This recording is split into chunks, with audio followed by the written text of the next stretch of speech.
Hello everyone. हम लोग योजना के पार्ट 4 को आज देखेंगे और इसमें 5 पार्ट होगा।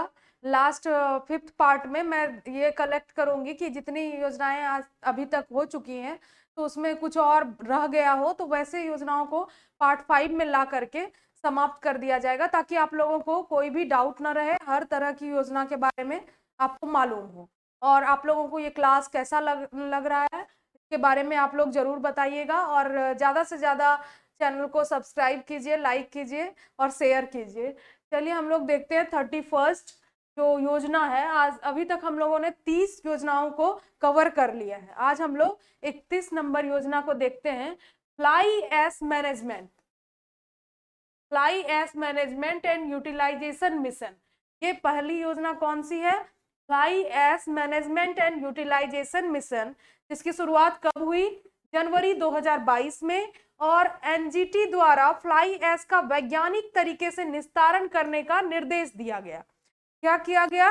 एनजीटी यानी कि नेशनल ग्रीन ट्रिब्यूनल, इसके द्वारा फ्लाई ऐश, जो कि कोयले को जब जलाया जाता है तो उससे फ्लाई ऐश निकलता है, तो इसके वैज्ञानिक निस्तारण को के लिए जो है इसको चलाया गया। किसके द्वारा? एनजीटी के द्वारा। और इसका उद्देश्य है फ्लाई ऐश और इससे संबंधित मुद्दों के प्रबंधन और निपटान हेतु समन्वय एवं निगरानी करना। ये देखना कि कितना ज्यादा प्रोड्यूस हो रहा है फ्लाई ऐश, उसको किस तरह से कंज्यूम कराया जाएगा, किस चीज में उसका उपयोग किया जाएगा, इतना कम से कम फ्लाई ऐश जो है, फ्लाई ऐश के बारे में हम लोग देख रहे हैं, कितना कम से कम प्रोड्यूस हो के बारे में इसका उद्देश्य है। और नोडल एजेंसी कौन सी है? केंद्रीय पर्यावरण, वन और जलवायु परिवर्तन मंत्रालय की नोडल एजेंसी है। तो इसकी शुरुआत कब हुई? जनवरी 2022 में हुई। और एनजीटी द्वारा फ्लाई ऐश का वैज्ञानिक तरीके से निस्तारण करने का निर्देश दिया गया। और उसके बाद इसका उद्देश्य है फ्लाई ऐश और इससे संबंधित मुद्दों के प्रबंधन और निपटान हेतु समन्वय एवं निगरानी करना। अब देखेंगे नोडल एजेंसी कौन सी है? केंद्रीय पर्यावरण, वन और जलवायु परिवर्तन मंत्रालय। अब हम लोग देखेंगे कि ये किस तरह से काम करेगा। जैसे बोल दिया फ्लाई ऐश मैनेजमेंट के लिए एनजीटी ने निर्देश दिया, अब उसके लिए कुछ योजनाएं बनाई गई होगी, कुछ हो सकता है कुछ ऐसा काम किया गया होगा, ऐप डेवलप किया गया होगा, क्योंकि आजकल सब चीज डिजिटल हो चुका है। तो इसमें ऐप डेवलप किया गया है जिसका नाम है एश ट्रैक ऐप, जिसकी शुरुआत कब की गई है? इस ट्रैक ऐप जो एश ट्रैक ऐप है इसको कब बनाया गया है? 2018 में। किसके द्वारा? केंद्रीय विद्युत मंत्रालय के द्वारा बनाया गया है। ऐसा नहीं समझना जैसे नोडल एजेंसी के बारे में हम लोग देखें फ्लाई ऐश मैनेजमेंट, इसमें हम लोग एक पॉइंट के तौर पर इसको देख रहे हैं ऐप के बारे में। ये नहीं समझना है कि हम जैसे पढ़िए कि नोडल एजेंसी केंद्रीय पर्यावरण, वन और जलवायु परिवर्तन मंत्रालय है, या फिर एनजीटी के द्वारा ये कहा गया है, प्रबंधन की बात की गई है, तो वही लोग इसमें शामिल होंगे। तो ऐसी कोई बात नहीं है, बल्कि 2018 में ये ऐप को डेवलप किया गया है। और किसके द्वारा किया गया है? केंद्रीय विद्युत मंत्रालय के द्वारा। अब देखेंगे फ्लाई ऐश का उचित प्रबंधन और निर्माण कार्यों में प्रयोग। जैसे फ्लाई ऐश उत्पन्न हो रहा है तो निर्माण कार्यों में, सड़क बनाने में, इंफ्रास्ट्रक्चर में, डेवलपमेंट में कहीं भी हम देख सकते हैं कि जो है इसका उपयोग किया जा सके, ताकि फ्लाई ऐश जो भी प्रोड्यूस हो रहा है उसको कंज्यूम किया जा सके, कहीं ना कहीं उसका उपयोग किया जा सके, उचित प्रबंधन इसका हो और निर्माण कार्यों में प्रयोग हो। इसके बारे में देख लिए, इस योजना के बारे में, ऐप के बारे में। अब हम लोग देखते हैं दूसरी योजना के बारे में जो 32 नंबर है, vernacular innovation programme. Vernacular innovation programme के बारे में देखेंगे। इसकी शुरुआत कब हुई? इसकी शुरुआत दिसंबर 2021 में हुई। और किसके द्वारा हुई? नीति आयोग के द्वारा हुई। वर्नाक्यूलर इनोवेशन प्रोग्राम की शुरुआत किसके द्वारा हुई? तो नीति आयोग के द्वारा हुई। अब देखेंगे देश में इनोवेटर्स और उद्यमियों को सशक्त बनाने के लिए, तो वर्नाक्यूलर इनोवेशन प्रोग्राम क्यों लाया गया है? इनोवेटर्स यानी नवोन्मेषों को और उद्यमियों को सशक्त बनाने के लिए। उद्यमी जो है और इंडस्ट्रियलिस्ट और इनोवेटर्स, इन दोनों को सशक्त बनाने के लिए इस योजना की शुरुआत दिसंबर 2021 में नीति आयोग के द्वारा की गई है। चलिए अब हम लोग नेक्स्ट योजना की तरफ चलते हैं। नेक्स्ट है प्रधानमंत्री कृषि सिंचाई योजना। तो इसकी शुरुआत कब हुई? दिसंबर 2021 में इसकी शुरुआत हुई है और केंद्र सरकार द्वारा वर्ष 2026 तक विस्तार को मंजूरी। तो इसकी कब तक इसको विस्तारित किया गया है? इसकी शुरुआत 2021 में नहीं हुई है, बल्कि 15 में ही इसकी शुरुआत हो गई थी, लेकिन 2021 में फिर से इसके बारे में कहा गया इसको और जो है 5 वर्षों के लिए बढ़ा दिया जाए, यानी 2026 तक इसको विस्तार मिला है, इसलिए ये अभी चर्चा में भी है। और इस योजना के बारे में पूछा भी सकता है, क्योंकि सिंचाई योजना है, कृषि सिंचाई योजना इंपॉर्टेंट योजनाओं में से एक है। तो मंत्रालय कौन है? केंद्रीय कृषि एवं किसान कल्याण मंत्रालय। अब देखेंगे इसकी शुरुआत कब हुई? 2015 में। अब इसमें देखेंगे कि 2015 का लक्ष्य क्या था और 2021 में जो विस्तार मिला उसका लक्ष्य क्या था, क्योंकि 5 साल का जो लक्ष्य होगा हो सकता है उसको पूरा कर लिया गया होगा, या फिर नए लक्ष्य को इसलिए निर्धारित किया गया है कि वो पूरा हो चुका है, इसलिए नए लक्ष्य को लाया गया है ताकि उसको भी पूरा किया जा सके 5 साल और बढ़ा करके। तो 2015 का लक्ष्य था सिंचाई उपकरणों पर सब्सिडी प्रदान करना। कृषकों को अगर सिंचाई उपकरण पर सब्सिडी मिलेगा तो उन्हें इससे काफी लाभ प्राप्त होगा। और केंद्र और राज्य की भागीदारी इसमें कितनी है? तो सेंट्रल स्पॉन्सर्ड योजना के बारे में हम लोग देखें। योजना के बारे में जब हम लोग स्टार्ट किए तो हम लोग देख लिए थे कि स्पॉन्सर्ड होता है, केंद्रीय क्षेत्रक योजना होता है, और उसके बाद हम लोग देखते हैं कि सेंट्रल स्पॉन्सर्ड होता है जिसमें केंद्र और राज्य दोनों होते हैं। इसमें राज्य सूची के विषयों पर योजना तैयार की जाती है। तो अब हम लोग देखेंगे कि ये सेंट्रल स्पॉन्सर्ड के अंदर ही आता है। क्यों? क्योंकि इसमें केंद्र और राज्य दोनों का कुछ ना कुछ अनुपात है। तो केंद्र और राज्य की भागीदारी कितनी है? 75:25। 75 रेशियो हो गया केंद्र का और 25 हो गया राज्य का। अब इसका उद्देश्य देखेंगे क्या है। उद्देश्य हर खेत को पानी, हर खेत को पानी, पर ड्रॉप मोर क्रॉप। इसका क्या उद्देश्य था? 2015 में जो रखा गया उसका उद्देश्य था हर खेत को पानी, पर ड्रॉप मोर क्रॉप। ठीक है, पर ड्रॉप मोर क्रॉप इसका उद्देश्य था। अब 2021 के बारे में देखते हैं, जो 2026 तक विस्तारित है, उसका लक्ष्य क्या है? तो उसका लक्ष्य है गैर सिंचित कृषि भूमि को सिंचित भूमि में परिवर्तित करना। अब हो सकता है पूछ सकता है प्रधानमंत्री कृषि सिंचाई योजना की शुरुआत कब हुई? तो शुरुआत 2015 में हुई। हो सकता है पूछा जा सकता है दूसरा कब से, इसको विस्तार कब से मिला, कब से कब तक? तो 2021 से 2026 तक, सॉरी। तो इसमें जो है 2026 तक इसको विस्तारित किया गया और इसका लक्ष्य क्या रखा गया? गैर सिंचित कृषि भूमि को सिंचित भूमि में परिवर्तित करना। ठीक है, गैर सिंचित जो कृषि भूमि है उसको सिंचित भूमि में जो है परिवर्तित करना इसका लक्ष्य है। और अधिकतम उत्पादन प्राप्त करने के साथ ही किसानों की आय में वृद्धि करना, किसानों की आय में वृद्धि हो सके और उनको ज्यादा से ज्यादा फसल का उत्पादन हो। नई नई तकनीक उन लोगों को, तकनीकों के माध्यम से नए नए जो है साधन उपलब्ध कराए जाएं ताकि उससे उत्पादन भी अधिक हो और उसके बाद जो है किसानों की आय में भी वृद्धि हो। और गैर सिंचित कृषि भूमि को सिंचित भूमि में परिवर्तित करना, यानी सिंचाई उन भूमि को भी उपलब्ध हो जहां सिंचाई व्यवस्था नहीं है, ठीक नहीं है, और वहां से वो भूमि ही सिंचित नहीं है, तो वैसे भूमि को भी सिंचित बनाना। उसके बाद जल संरक्षण एवं भूजल स्तर में वृद्धि करना। तो जल संरक्षण और भूजल स्तर में क्या करना है? वृद्धि करना। और योजना का लाभ सभी सीमांत और छोटे किसानों को जिनके नाम कृषि भूमि है। तो इस योजना का लाभ किनको किनको मिले? सभी सीमांत किसान या छोटे किसान जिनके नाम पर कृषि भूमि है उन सभी को इसका लाभ मिले। तो आय में भी वृद्धि करना है, उत्पादन को भी बढ़ाना है, और जो भी सीमांत किसान है या फिर छोटे किसान है जिनके नाम पर कृषि योग्य भूमि है उनको इस योजना का लाभ मिल सके, और गैर सिंचित भूमि को भी सिंचित भूमि में परिवर्तित करना है। ये दूसरा पार्ट है। इसको विस्तार मिला है कब से कब तक? तो 2021 से 2026 तक इसको विस्तार मिला है। तो इसका लक्ष्य देख लिए, 2026 तक जो विस्तार मिला है इसका लक्ष्य क्या है। अब हम लोग 34 नंबर योजना 34 नंबर में चलेंगे, ग्लोबल गेटवे योजना। ग्लोबल गेटवे योजना की शुरुआत कब हुई? दिसंबर 2021 में। ठीक है, इसकी शुरुआत कब हुई? दिसंबर 2021 में ग्लोबल गेटवे योजना की शुरुआत हुई। तो इसको किसके द्वारा इसकी शुरुआत हुई? यूरोपियन यूनियन के द्वारा इसकी शुरुआत की गई और उद्देश्य क्या है? उद्देश्य है 2027 तक दुनिया भर में सार्वजनिक और निजी बुनियादी ढांचे में निवेश हेतु 300 अरब यूरो जुटाना। अब देखिए इसका क्या है, यूरोपियन यूनियन के द्वारा किया गया है, इसलिए हम लोग देख रहे हैं करेंसी भी यहाँ पे कौन सा उपयोग किया गया है, यूरो।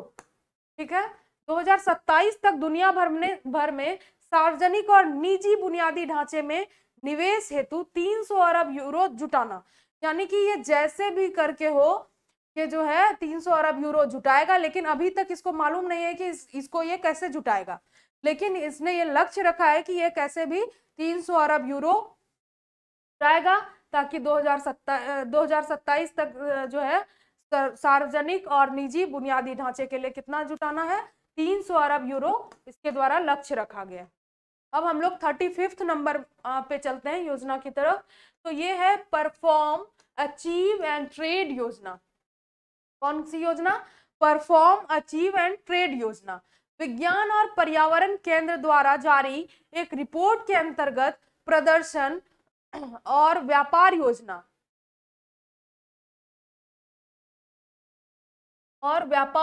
के दोषपूर्ण क्रियान्वयन को प्रकट किया गया। ठीक है, तो किसको प्रकट किया गया है? परफॉर्म से ही पता चल रहा है, अचीव एंड ट्रेड। तो विज्ञान और पर्यावरण केंद्र द्वारा जारी एक रिपोर्ट के अंतर्गत प्रदर्शन और व्यापार योजना के दोषपूर्ण क्रियान्वयन को प्रकट किया गया है, यानी कि जो दोषपूर्ण कार्य हो रहे हैं उसको इसमें प्रकट किया गया है। और शुरुआत कब हुई है? 2008 में। और मंत्रालय कौन सा है? केंद्रीय ऊर्जा मंत्रालय। ग्लोबल गेटवे योजना कौन से मंत्रालय के तहत आता है? तो केंद्रीय ऊर्जा मंत्रालय के अंतर्गत। उद्देश्य क्या है? भारतीय उद्योगों की ऊर्जा दक्षता में सुधार लाना। तो भारतीय उद्योगों की ऊर्जा दक्षता में क्या है? सुधार लाना इसका उद्देश्य है। उसके बाद देखेंगे कि इसका और क्या उद्देश्य है कि ग्रीन हाउस गैसों के उत्सर्जन में कमी लाना। जैसे कि हम लोग डिफरेंट योजनाओं को देखे हैं तो उसमें बहुत सारी योजनाएं ऐसी थी जहां ग्रीन हाउस गैसों के, कार्बन के उत्सर्जन के कमी की बात की गई थी। वैसे ही ये भी एक योजना है जिसका उद्देश्य है भारतीय उद्योगों की ऊर्जा दक्षता में सुधार लाना और ग्रीन हाउस गैसों के उत्सर्जन में कमी लाना। और इसकी शुरुआत कब हुई थी? 2008 में केंद्रीय ऊर्जा मंत्रालय के द्वारा। और आप लोगों को ये सेशन कैसा लग रहा है ये जरूर बताइएगा। और फिर हम लोग नेक्स्ट योजना को देखते हैं और उसके बाद योजना के बाद कौन से टॉपिक को लाया जाए ये भी आप लोग बताइएगा, ताकि जो है योजना पार्ट 5 फाइनल पार्ट आने के बाद उस टॉपिक को कवर किया जाए।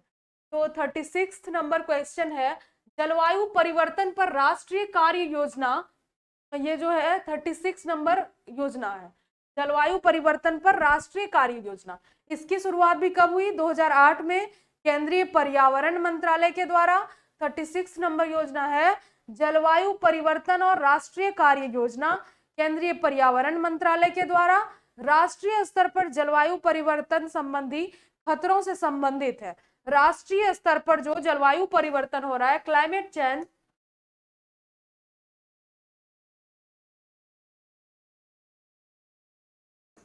इससे संबंधित है और इससे संबंधित खतरों को लेकर के जागरूकता उत्पन्न करना। जो क्लाइमेट चेंज अभी हो रहा है जिसको हम लोग हल्के में ले रहे हैं, तो ये हल्के में लेने वाली बात नहीं है। क्लाइमेट चेंज कोई छोटी मोटी बात नहीं है, ये बहुत बड़ा कारण है पर्यावरण को नुकसान पहुंचने का। इससे बहुत ज्यादा खतरा है। हमारे मतलब मौसम में परिवर्तन आ रहा है, जिस टाइम में जो मौसम होना चाहिए वैसा नहीं रह रहा है। तो ये सब क्लाइमेट चेंज के ही अंदर आता है और इससे बहुत ज्यादा हमारे प्रकृति को नुकसान हो में क्या है, इसीलिए इसके बारे में हम लोग देख रहे हैं कि इसकी शुरुआत 2008 में केंद्रीय पर्यावरण मंत्रालय के द्वारा और राष्ट्रीय स्तर पर जलवायु परिवर्तन संबंधी जो खतरा है उसके प्रति जागरूकता उत्पन्न करना इसका उद्देश्य है। अब हम लोग देखते हैं कि दुआरे राशन योजना, ये कब इसकी शुरुआत हुई, किसके द्वारा हुई? तो दुआरे राशन योजना की शुरुआत जो है नवंबर 2021 में हुई। कब हुई? नवंबर 2021 में। और किसके द्वारा हुई? पश्चिम बंगाल के द्वारा इसकी शुरुआत की गई। के बाद देखेंगे इसका उद्देश्य क्या है। जो सार्वजनिक वितरण प्रणाली होती है, उसके माध्यम से घर तक राशन, जैसे कि हम लोग देखें कि कोविड-19 में लोगों को बहुत मुश्किल होने लगा कि उनके पास राशन नहीं है, जो भी बीपीएल परिवार को जो राशन दिया जाता है, तो मतलब वो उन लोगों के लिए बहुत जरूरी होता है। तो इसमें जो है सार्वजनिक वितरण प्रणाली के माध्यम से जो है घर तक राशन पहुंच सके, उन लोगों को राशन घर में उपलब्ध हो जाए। तो ऐसी योजना किसके द्वारा चलाई गई? तो पश्चिम बंगाल के द्वारा नवंबर 2021 में। और राज्य सरकार द्वारा खाद्य साथी अमर राशन मोबाइल ऐप, खाद्य साथी अमर राशन मोबाइल ऐप भी प्रारंभ किया गया। तो जो पश्चिम बंगाल के सरकार के द्वारा दुआरे राशन योजना लाई गई, तो उसमें क्या है कि एक ऐप को भी डेवलप किया गया, एक ऐप को भी प्रारंभ किया गया। तो इसका क्या नाम था? खाद्य साथी अमर राशन। खाद्य साथी अमर राशन नाम के ऐप की शुरुआत की गई, किसके द्वारा? पश्चिम बंगाल सरकार के द्वारा।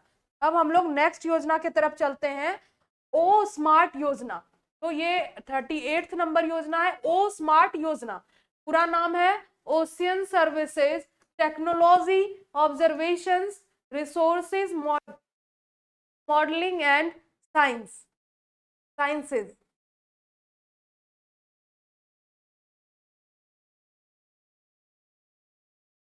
तो ये क्या है? Ocean services technology observations resources modelling and sciences. तो इसकी शुरुआत कब हुई है? ओ स्मार्ट का हम लोग फुल फॉर्म देख लिए। इसकी शुरुआत नवंबर 2021 में हुई है। और ओ स्मार्ट का फुल फॉर्म क्या है? Ocean services technology observations resources modelling and sciences. तो इसके बाद देखेंगे कि ये कौन से मंत्रालय के द्वारा इसकी शुरुआत की गई। तो ये हो गया पृथ्वी विज्ञान मंत्रालय। तो कौन सा मंत्रालय कौन सा हो गया? पृथ्वी विज्ञान मंत्रालय। के बाद देखेंगे उद्देश्य क्या है? समुद्री अनुसंधान को बढ़ावा देना और पूर्व चेतावनी प्रणाली का विकास करना। पूर्व चेतावनी प्रणाली यानी कि जो भी समुद्र में हलचल होता है, समुद्र में किसी तरह की किसी चीज का पूर्वानुमान है कि आशंका जताई जा रही है कि कुछ घटनाएं घट सकती हैं, तो उसमें होने वाले हलचल, उन सभी चीजों को जो है पूर्व चेतावनी, इन सब चीजों को लेकर के देना। ये इस प्रणाली को जो है विकास किसके द्वारा किया गया है? किस योजना के तहत? ओ स्मार्ट योजना के तहत। ओ स्मार्ट योजना के तहत समुद्री अनुसंधान को बढ़ावा देना और पूर्व चेतावनी प्रणाली का विकास करना का उद्देश्य है। इसके द्वारा किया गया है पृथ्वी विज्ञान मंत्रालय के द्वारा नवंबर 2021 में। ओ स्मार्ट के बारे में भी देख लिए। अब हम लोग चलते हैं 39 नंबर योजना, पोषण स्मार्ट गांव।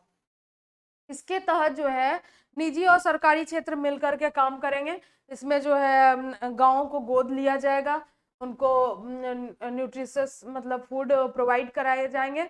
तो इस तरह से ये काम करेगा पोषण के क्षेत्र में। कि अब इसको देखते हैं, नवंबर 2021 में जो है पोषण स्मार्ट गांव की योजना की शुरुआत की गई।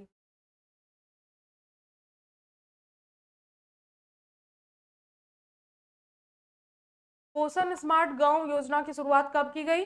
नवंबर 2021 में। केंद्रीय कृषि एवं किसान मंत्रालय के द्वारा इसकी शुरुआत की गई। इसका उद्देश्य क्या है? इसका उद्देश्य है गांव में राष्ट्रीय पोषण अभियान को मजबूती प्रदान करना। राष्ट्रीय पोषण अभियान जो है उसको गांव में मजबूती प्रदान हो, इसके लिए ये योजना चलाई गई है, पोषण स्मार्ट गांव योजना।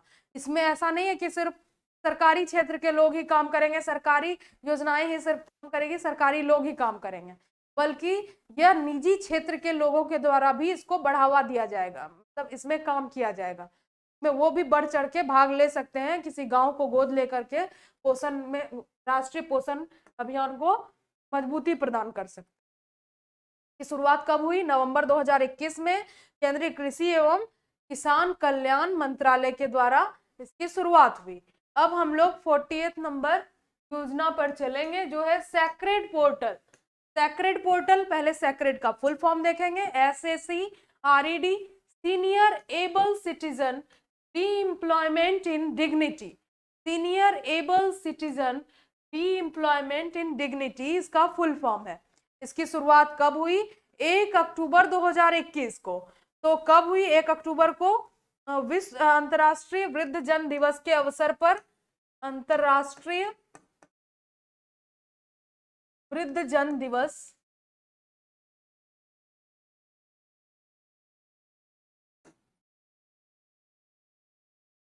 के अवसर पर इसकी शुरुआत की गई सेक्रेड पोर्टल की। जैसा कि फुल फॉर्म से ही पता चल रहा है कि यह सीनियर सिटीजन के लिए लाया गया है। Senior able citizen, able citizen जो योग्य है नागरिक, उनके लिए काम, उनको जो है सम्मान मिल सके, तो इसके लिए उनको आत्मनिर्भर बनाया जा सके ताकि वो भी सम्मान से जीवन यापन कर सके। तो इसलिए सीनियर एबल सिटीजन री एम्प्लॉयमेंट, मतलब फिर से उनको एम्प्लॉयमेंट दिया जाए, तो री एम्प्लॉयमेंट इन डिग्निटी। तो इसकी शुरुआत कब हुई? 1 अक्टूबर 2021 को, और केंद्रीय सामाजिक न्याय और अधिकारिता मंत्रालय के द्वारा इसकी शुरुआत की गई। केंद्रीय न्याय और अधिकारिता मंत्रालय के द्वारा इसकी शुरुआत की गई। और उसके बाद देखेंगे इसका उद्देश्य क्या है। तो उद्देश्य है वृद्ध नागरिकों को रोजगार के अवसर प्रदान कर उन्हें आत्मनिर्भर बनाना, ताकि उन्हें ऐसा ना लगे कि उनके पास कोई काम नहीं है तो उनका कोई कुछ नहीं करेगा, बल्कि वो खुद आत्मनिर्भर होंगे ताकि वो अपने लिए कुछ कर सकें। तो इसलिए जो है सीनियर एबल सिटीजन के लिए ये योजना, ये पोर्टल जो है चालू किया गया। कौन सा? सेक्रेड पोर्टल, वृद्ध नागरिकों को रोजगार के अवसर प्रदान कर उन्हें आत्मनिर्भर बनाना। ये हो गया। उसके बाद हम लोग चलते हैं अगली योजना की तरफ, जो आज का लास्ट योजना है। उसके बाद हम लोग नेक्स्ट पार्ट में कुछ योजनाओं को देख लेंगे। जैसे अभी तक सारी योजनाओं को कवर कर लिया गया है लगभग। अगर कुछ योजना छूट गई होगी 2, 4, 5, 10, तो उसको कवर करके इसको द एंड किया जाएगा, ताकि योजना से रिलेटेड कोई भी क्वेश्चन छूटे ही नहीं, सारी योजनाओं के बारे में हमें पता हो। तो 41 हो गया आयुष्मान भारत डिजिटल मिशन। तो Ayushman Bharat digital mission, digitalisation की बात की जा रही है, सब चीज डिजिटल हो रहा है। तो अब डिजिटल मिशन आयुष्मान भारत, अक्टूबर 2021 में इसकी शुरुआत हुई केंद्रीय स्वास्थ्य और परिवार कल्याण मंत्रालय के द्वारा। और नोडल एजेंसी कौन सी है? राष्ट्रीय स्वास्थ्य प्राधिकरण इसकी नोडल एजेंसी है। कौन है? राष्ट्रीय स्वास्थ्य प्राधिकरण। के बाद देखेंगे इसका उद्देश्य क्या है, कि सभी नागरिकों को अस्पतालों, बीमा कंपनियों और आवश्यकता पड़ने पर इलेक्ट्रॉनिक रूप से स्वास्थ्य रिकॉर्ड तक पहुंचने में सहायता करने के लिए डिजिटल स्वास्थ्य आईडी प्रदान किया जाएगा। कैसी आईडी प्रदान की जाएगी? डिजिटल स्वास्थ्य आईडी प्रदान की जाएगी, ताकि उनको जो है किसी अस्पताल हो, बीमा कंपनी हो, या आवश्यकता पड़ने पर इलेक्ट्रॉनिक रूप से जो स्वास्थ्य कार्ड तक पहुंचने में मदद कर सके, ऐसा जो है डिजिटल स्वास्थ्य आईडी प्रदान किया जाएगा। कैसी आईडी प्रदान की जाएगी? डिजिटल। तो इसका उद्देश्य भी देख लिए, नोडल एजेंसी राष्ट्रीय स्वास्थ्य प्राधिकरण है, और केंद्रीय स्वास्थ्य और परिवार कल्याण मंत्रालय के अंतर्गत इस योजना मिशन की शुरुआत की गई है। और ये कब आया है? अक्टूबर 2021 में। उसके बाद हम लोग देख लिए सबसे फर्स्ट योजना है, ये है fly ash management, fly ash management and utilisation mission. जनवरी 2022 में एनजीटी द्वारा फ्लाई एश का वैज्ञानिक तरीके से निस्तारण करने का निर्देश दिया गया इसके तहत। और उद्देश्य क्या है? फ्लाई एश और इससे संबंधित मुद्दों के प्रबंधन और निपटान हेतु समन्वय एवं निगरानी करना।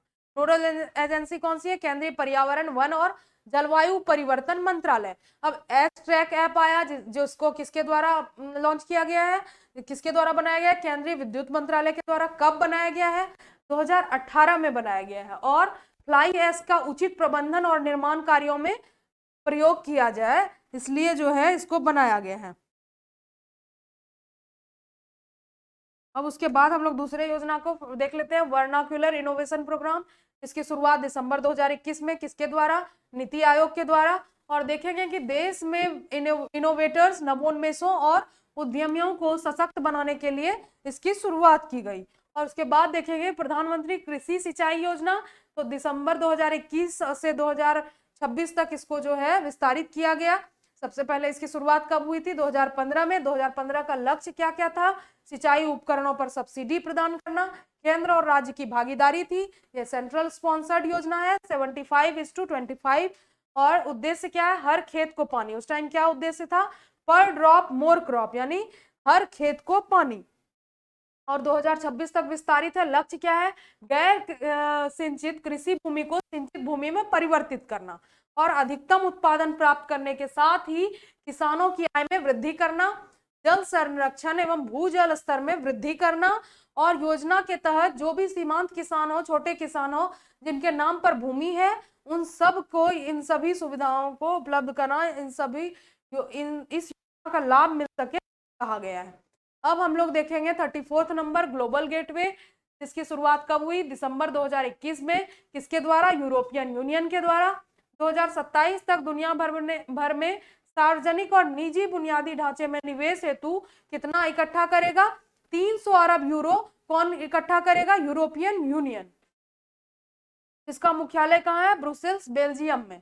अब देखेंगे 35th number, perform, achieve and trade. विज्ञान और पर्यावरण केंद्र द्वारा जारी एक रिपोर्ट के अंतर्गत प्रदर्शन और व्यापार योजना के दोषपूर्ण क्रियान्वयन को प्रकट किया गया है। क्या किया गया है, जो दोषपूर्ण कार्य योजना है उसको प्रकट किया गया है। शुरुआत कब हुई, 2008 में। और उसके बाद देखेंगे मंत्रालय कौन सा है, केंद्रीय ऊर्जा मंत्रालय। उद्देश्य क्या है, भारतीय उद्योगों की ऊर्जा दक्षता में सुधार लाना, ग्रीन हाउस गैसों के उत्सर्जन में भी कमी लाना इसका उद्देश्य है। अब देखते हैं जलवायु परिवर्तन पर राष्ट्रीय कार्य योजना। तो इसकी शुरुआत कब हुई, 2008 में, केंद्रीय पर्यावरण मंत्रालय के द्वारा। अब राष्ट्रीय स्तर पर जलवायु जो है, राष्ट्रीय स्तर पर जलवायु परिवर्तन संबंधी खतरों से जागरूकता उत्पन्न करना इसका उद्देश्य है।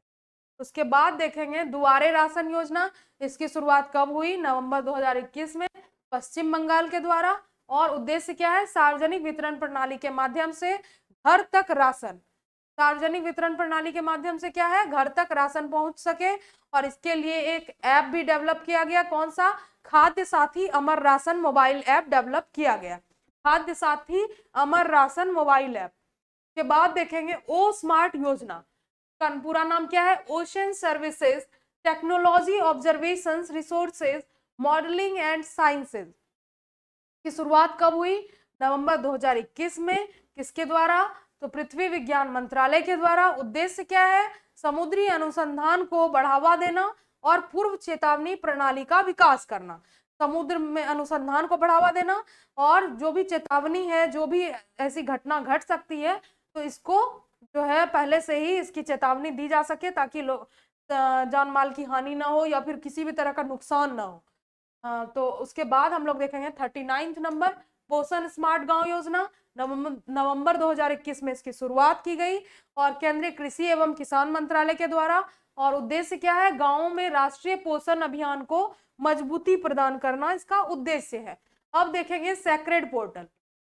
तो सीनियर एबल सिटीजन रीएम्प्लॉयमेंट इन डिग्निटी इसका फुल फॉर्म है। ये सीनियर सिटीजन के लिए ये योजना है। इसकी शुरुआत कब की गई, 1 अक्टूबर 2021 को। 1 अक्टूबर 2021 को क्या मनाया जाता है, अंतरराष्ट्रीय वृद्धजन दिवस। इसी अवसर पर इसकी शुरुआत की गई केंद्रीय सामाजिक न्याय और अधिकारिता मंत्रालय के द्वारा। इसका उद्देश्य क्या है कि वृद्ध नागरिकों को रोजगार के अवसर प्रदान कर उन्हें आत्मनिर्भर बनाना।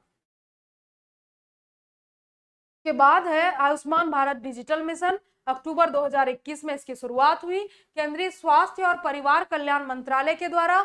और नोडल एजेंसी कौन सी है, राष्ट्रीय स्वास्थ्य प्राधिकरण। और इसका उद्देश्य क्या है, उद्देश्य है सभी भारतीय नागरिकों को अस्पताल या बीमा कंपनियों और आवश्यकता पड़ने पर इलेक्ट्रॉनिक रूप से स्वास्थ्य रिकॉर्ड तक पहुंचने में सहायता करने के लिए डिजिटल स्वास्थ्य आईडी प्रदान करना। इन सब चीजों पर उन लोगों की पहुंच हो सके, इसके लिए डिजिटल स्वास्थ्य आईडी प्रदान करना इसका उद्देश्य है। तो चलिए आज के लिए इतना ही। आप लोगों को कैसा लग रहा है ये क्लास बताइएगा, और नेक्स्ट टॉपिक आप लोगों को कौन सा चाहिए पहले से ही डिसाइड कर लीजिएगा। उसी से रिलेटेड फिर हम लोग योजना के खत्म होने के बाद उसकी शुरुआत करेंगे। और आज के लिए इतना ही। Bye everyone.